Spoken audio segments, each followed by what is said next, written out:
Enfin, tu es rentier en dividendes. Félicitations, tu as 30 000 euros de dividendes par an, soit 2 500 euros par mois. Tu es célibataire sans enfant pour simplifier l'exemple. Tu te poses la question de vivre en France pour consommer tes dividendes ou pas. C'est ce que nous allons voir dans cette vidéo. Reste jusqu'à la fin, je vais te bombarder de chiffres pour voir quel pays est le plus intéressant fiscalement pour toi. Premièrement, fiscalité du capital en France. Impôt sur les dividendes, sur CTO, compte titre.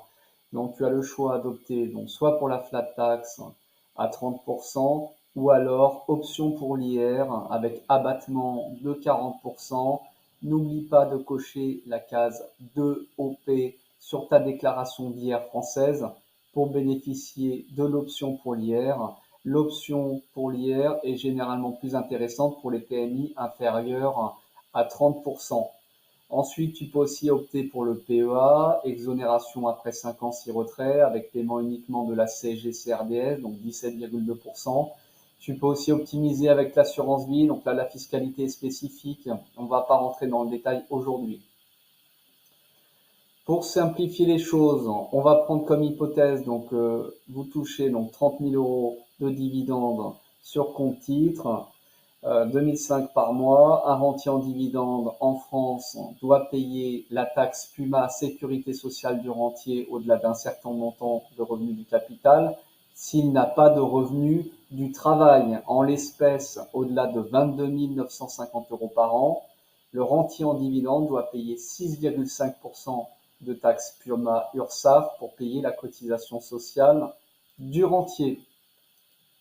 Qu'est-ce qu'il en est en Espagne? Fiscalité du capital en Espagne, impôt sur les dividendes, barème progressif de 19 jusqu'à 30% pour 300 000 euros par an de revenus du capital. D'accord? Impôt sur les plus-values mobilières, c'est le même barème que pour les dividendes. En Espagne, un rentier en dividende qui touche uniquement des revenus du capital a le droit à un abattement annuel de 6 105 euros par an pour la communauté valencienne. Ce montant minimum est majoritairement à 5 500 euros par an pour les autres communautés autonomes. Pourquoi? Parce que l'Espagne est un État décentralisé contrairement à la France. La politique fiscale dépend de chaque communauté autonome. Ils ont une marge de main-d'œuvre pour certaines choses, comme pour la wealth tax, par exemple, la taxe sur le patrimoine qui fera l'objet d'une autre vidéo. D'accord? Donc, on attaque l'exemple concret. Combien je vais payer en France versus combien je vais payer en Espagne. On va commencer par l'Espagne parce que c'est le plus simple. D'accord? Donc, Espagne, abattement de 6 105 euros en communauté valencienne. 6 105 euros.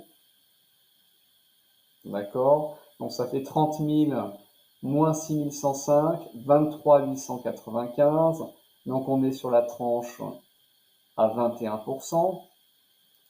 Tranche à 21%, 6 000, 44 000. Donc concrètement en Espagne, on va payer 5 017 euros par an. Donc 5 017 euros par an.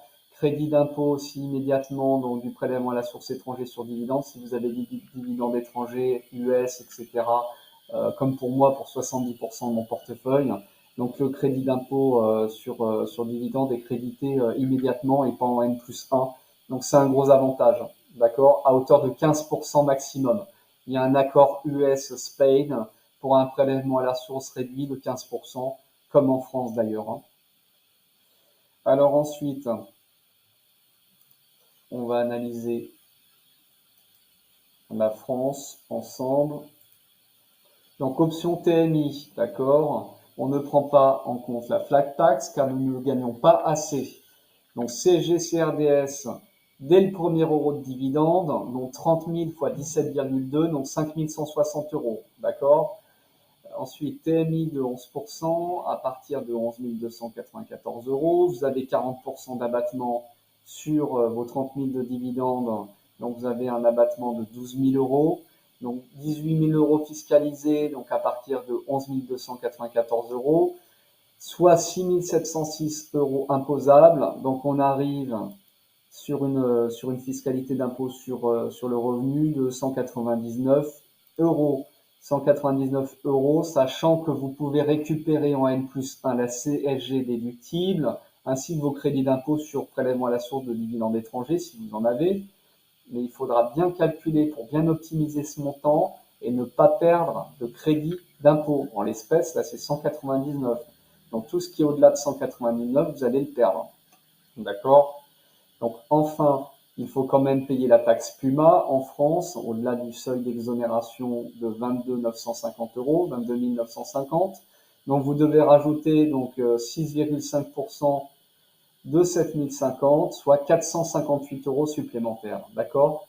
Donc, on arrive sur un impôt total en France, donc CSG, CRDS, dès le premier euro, 5160, plus 199 d'impôt sur le revenu, qui normalement sera optimisé en N+1 puisque vous aurez la CSG déductible, d'accord, on va le compter quand même pour l'exemple, plus 458 euros de taxe PUMA. Donc en France, ça fait 5817 euros au total.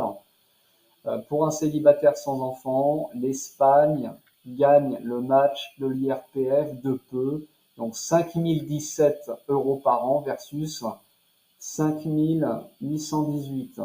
5818 versus 5017. Donc l'avantage en Espagne, le prélèvement à la source de mes dividendes vient immédiatement en déduction de mon IRPF espagnol, divisant mon impôt initial par 2, alors qu'en France, ce crédit d'impôt doit être calibré à votre montant d'impôt pour éviter aucune perte.